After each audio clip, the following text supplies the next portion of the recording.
हमारा मानना है कि मौजूदा वक्त में समाज का कोई ऐसा तबका नहीं है जिसको अपनी लड़ाई सिर्फ अपने लिए और सिर्फ अपने दम पर लड़ने की ज़रूरत है।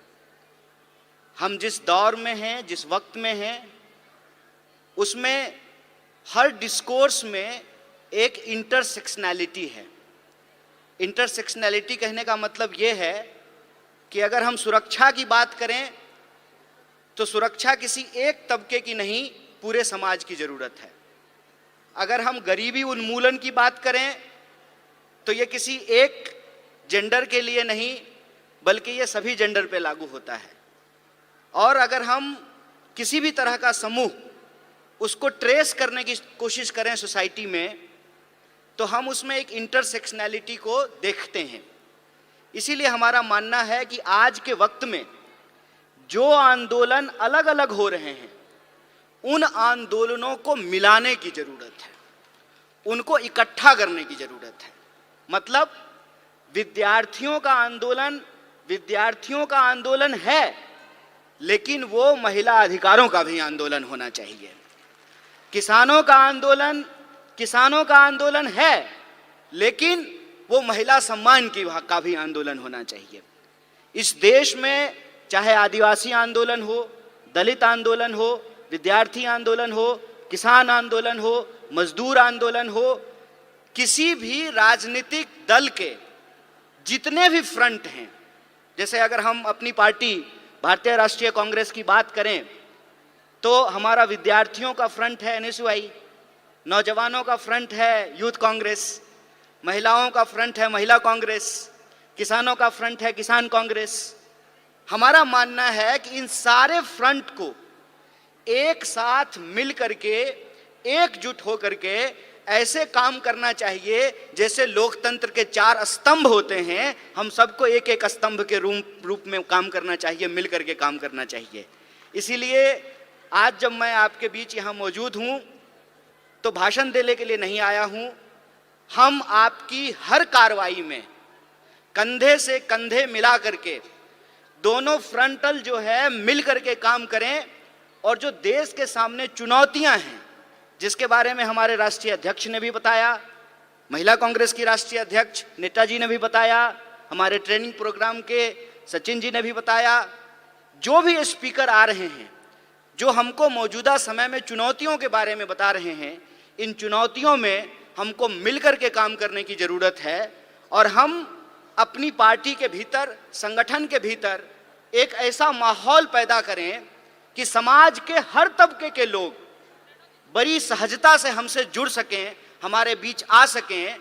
क्योंकि अगर हम विद्यार्थी आंदोलन की बात करें तो जो महिलाएं हैं, जो लड़कियां हैं, वो आधी आबादी है।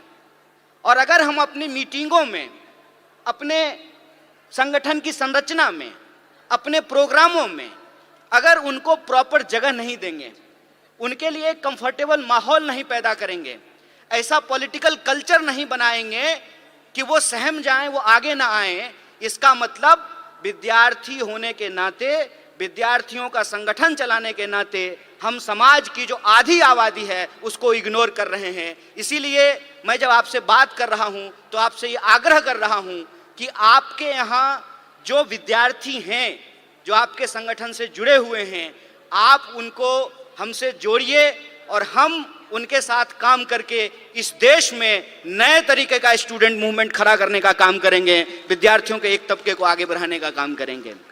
जैसा कि आप सब लोग जानते हैं कि अभी हमारी पार्टी का एक कार्यक्रम आया है कि कैसे नौजवान यूथ जो विमेन लीडर है उसको नर्चर किया जाए। उसके लिए इंदिरा फेलोशिप की शुरुआत की गई है।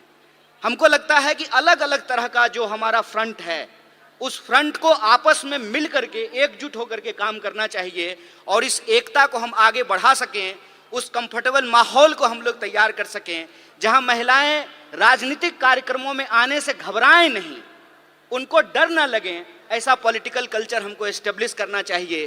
क्योंकि सवाल आज हमारे सामने एक बहुत ही गंभीर है। गंभीर सवाल ये है कि आपको कुछ चीज़ों को बड़ी बारीकी से देखने और समझने की ज़रूरत है। ऐसा नहीं है कि हमारे देश में महिला प्रधानमंत्री नहीं हुई, हमारे देश में महिला राष्ट्रपति नहीं हुई, हमारे देश में लोकसभा की स्पीकर नहीं हुई, गवर्नर नहीं हुई, मेयर नहीं हुई, चीफ मिनिस्टर नहीं हुई, ऐसा नहीं है। तो एक तरफ महिलाओं को प्रतिनिधित्व भी मिला, लेकिन दूसरी तरफ आज की अगर हम बात करें तो महिला अपराधों की संख्या में भी बढ़ोतरी हुई है। इस अंतर विरोध को हमको समझना पड़ेगा। ऐसा कैसे हो रहा है? ऐसा अगर इस देश के इतिहास को हम बारीकी से देखेंगे तो हमको समझ में आएगा। जैसा कि हमारे राष्ट्रीय अध्यक्ष ने कहा कि जो अपने आप को विकसित देश कहते हैं, उन विकसित देशों में भी महिलाओं और पुरुषों को बराबरी के वोट के अधिकार नहीं मिले थे। अमेरिका में 1 पर्सन 1 वोट के लिए एक बहुत बड़ा आंदोलन किया गया था, लेकिन ये हमारे पुरखों की देन है, जो हमारे फाउंडिंग मदर्स एंड फादर्स हैं, उन्होंने इस तरीके का संविधान बनाया कि आजादी के साथ ही हमको वोट का अधिकार मिल गया। आप लोगों को यह बात जाननी चाहिए कि हम नाम तो लेते हैं डॉक्टर बाबा साहब भीमराव अंबेडकर का, उनका योगदान है इस देश के संविधान को बनाने में, लेकिन अगर आप संविधान सभा को देखेंगे तो 15 महिलाएं भी उस संविधान सभा की सदस्य थी, जिन्होंने अपने विचार रखने, अपने सलाह दिए, जिससे यह संविधान बन करके तैयार हुआ। वो 15 महिलाएं थी और वो अलग अलग समुदाय से थी, अलग अलग जो है क्षेत्र से थी, अलग अलग पृष्ठभूमि से थी। उन्होंने अपना योगदान दिया है। इस देश के इतिहास को अगर हम देखें तो आप महात्मा गांधी के योगदान को भुला नहीं सकते हैं। सबसे ज्यादा जो एंटी कॉलोनियल मूवमेंट पूरी दुनिया में हुआ, महिलाओं को आंदोलन से जोड़ने का काम अगर किसी व्यक्ति ने किया तो उस व्यक्ति का नाम महात्मा गांधी है। और आप देखिए कि देश को आजाद कराने के लिए, अंग्रेजों को इस देश से भगाने के लिए महात्मा गांधी जी को कस्तूरबा गांधी को छोड़ने की जरूरत नहीं पड़ी। छोड़नी पड़ी क्या? कस्तूरबा गांधी को साथ लेके चलते थे ना। और एक आज के प्रधानमंत्री हैं, कहते हैं कि हमको देश की सेवा करने के लिए पत्नी छोड़ना पड़ा। हाय रे बेईमानी। मेरी एक दोस्त है, उसने मुझे कहा एक दिन कि मुझे मोदी जी बहुत पसंद हैं।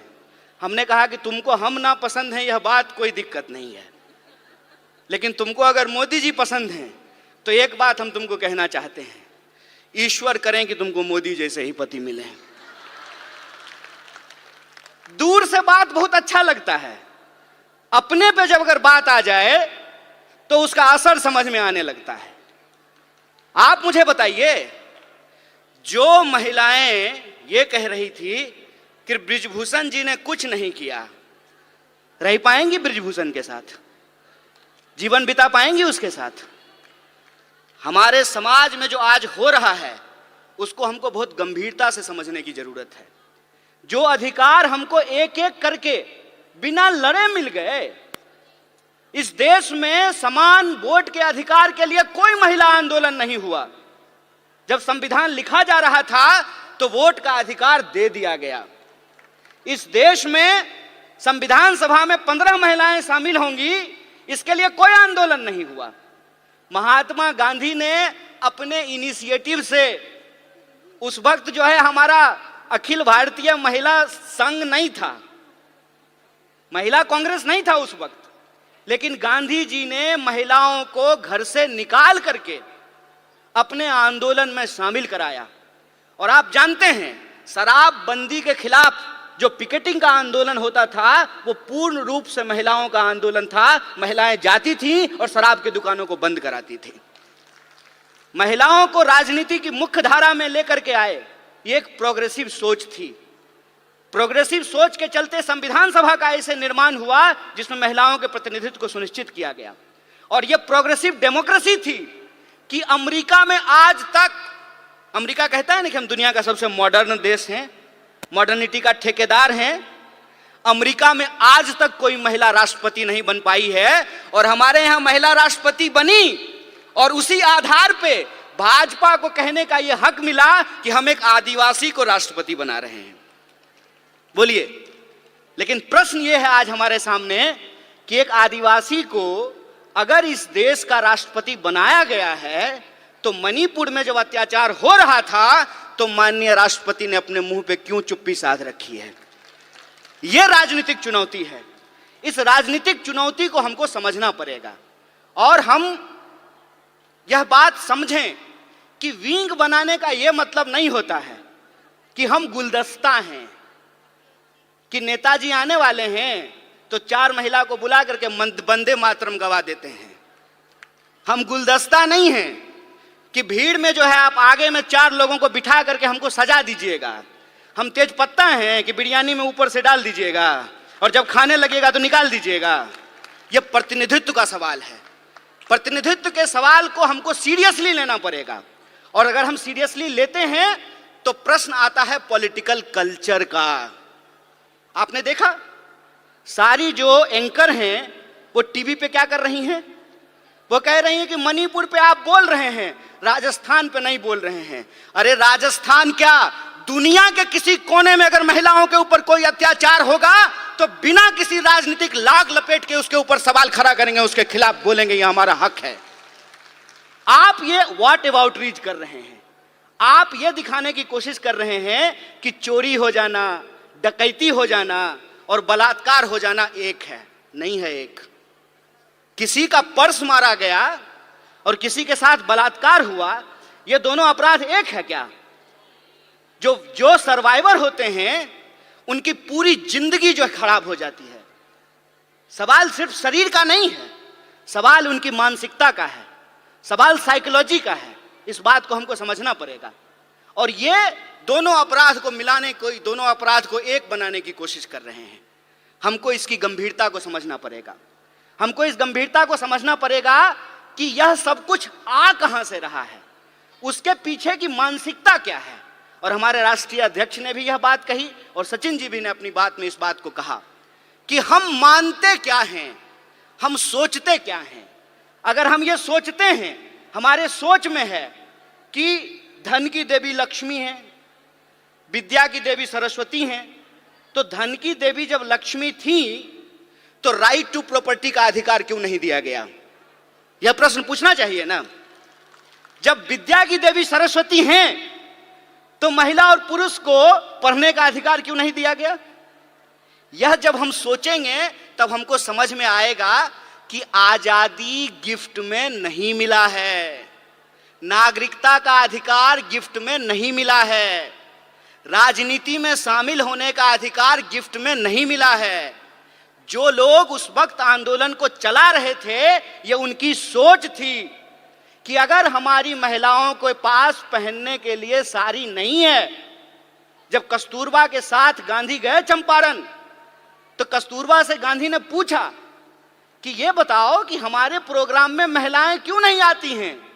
तो कस्तूरबा ने बताया कि इतनी ज्यादा गरीबी है कि बाहर जाने के लिए एक ही साड़ी है, सारी महिलाएं एक बार बाहर नहीं निकल सकती हैं, तो सारी महिलाओं को छोड़ करके कोई एक बाहर नहीं आना चाहता है। और एक कहानी बोल करके मैं अपनी बात को समाप्त करूंगा, उससे आप वस्तु स्थिति को अपने आप समझ जाएंगे। एक बार मेरे घर में शादी थी, सारे मर्द को बारात जाना था। ये आज शुरू हुआ है कि अब जो है बेटे की शादी में मां भी बाराती बनती है और बहन भी बाराती बनती है। पहले ये नहीं होता था। मेरे बचपन में जो मुझे याद है कि जब शादियां होती थी घरों में तो सारे मर्द चले जाते थे और सारी औरतें रुक जाती थी। मेरी तबीयत खराब थी और मैं उस दिन जो है बारात में नहीं जा पाया। बुखार था बहुत तेज और घर में मैं सो रहा था। कुछ देर के बाद मैंने ये देखा, जब बारात चली गई है तो हमारे घर में गाने की आवाज आ रही है, थालियां बज रही हैं, ढोलक बज रहा है और लोग गा रहे हैं, नाच रहे हैं। कौतूहलता बस, आउट ऑफ क्यूरियोसिटी, मैं जाकर के चुपचाप दरवाजे के पास जाकर के देखने लगा और मुझे इतना आश्चर्य हुआ कि जिस मां ने मुझे 9 महीने पेट में रखा, अपनी एक एक सांस दी, खून दिया, पसीना दिया, 9 महीने पेट में रख करके पैदा किया, रोज खाना खिलाया, पखाना साफ किया, पढ़ाया लिखाया, वो मेरी मां गाती है ये मुझे मालूम ही नहीं था। वो मेरी बुआ जिसकी गोद में मैं पला, वो बुआ जो है डांस करती है, मुझे पता ही नहीं था। और वो जो एक फोक कल्चर है, वो फोक कल्चर इतना मजबूत है कि वो वक्त मिलता था महिलाओं को अपने भीतर के श्रृंगार को प्रकट करने का, अपने भीतर के प्रेम को प्रकट करने का। जिस समाज में आपको आपकी भावना प्रकट करने का अधिकार नहीं हो, उस समाज में महिलाओं को राजनीति में लेकर के आना एक चुनौतीपूर्ण कार्य है। और हम जितना आगे बढ़ रहे हैं, यह जो विचार वाली बात है, जो ये कहता है निर्भया कांड के दौरान कि अगर वो उस बलात्कारी को भैया भैया कह करके माफी मांगती तो उसकी जान बच जाती, उसी मानसिकता के लोग जब आज सत्ता में बैठे हुए हैं, तो आपको लगता है कि निर्भया के न्याय के लिए जो कानून आया वो कानून बन पाता? वो कानून इसलिए बन पाया क्योंकि कांग्रेस का नेतृत्व सोनिया गांधी के हाथ में था। इस बात को याद रखिएगा। यह प्रतिनिधित्व का सवाल है, यह नेतृत्व का सवाल है कि अगर नेतृत्व इस देश में इंदिरा गांधी के हाथ में रहा, नेतृत्व सोनिया गांधी के हाथ में रहा, तो महिलाओं को आगे बढ़ने का हक मिला।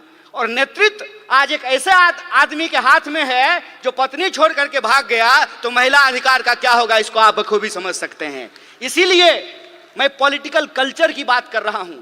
अपराध कहीं भी हो सकते हैं, अपराध छत्तीसगढ़ में भी हो सकता है, राजस्थान में भी हो सकता है, मणिपुर में भी हो सकता है, मध्य प्रदेश में भी हो सकता है, लेकिन अपराध के बाद पुलिस की कार्रवाई कैसे हो रही है, सरकार उस पर क्या बोल रही है, जिस पार्टी की सरकार है उसके स्पोक्स पर्सन क्या बोल रहे हैं, इस बात पे हमको ध्यान देना पड़ेगा। और कांग्रेस और बीजेपी के बीच में दल का फर्क नहीं है, विचार का फर्क है, इस बात को हमको समझना पड़ेगा। और अगर हम समानता में भरोसा रखते हैं, अगर हमको लगता है कि बलात्कारियों को मंत्री, मुख्यमंत्री, विधायक और एमपी नहीं बनाना चाहिए, तो 2024 का चुनाव कांग्रेस पार्टी के अस्तित्व का चुनाव नहीं है। 2024 का चुनाव हम महिलाओं के लिए, हम तमाम नागरिकों के लिए, इस देश के अस्तित्व का सवाल है, संविधान के अस्तित्व के सवाल है। इसको हमको समझना पड़ेगा। और जिन चीजों से हम जूझ रहे हैं, चाहे वो महंगाई हो, चाहे वो बेकारी हो, उन तमाम सवालों को लेकर के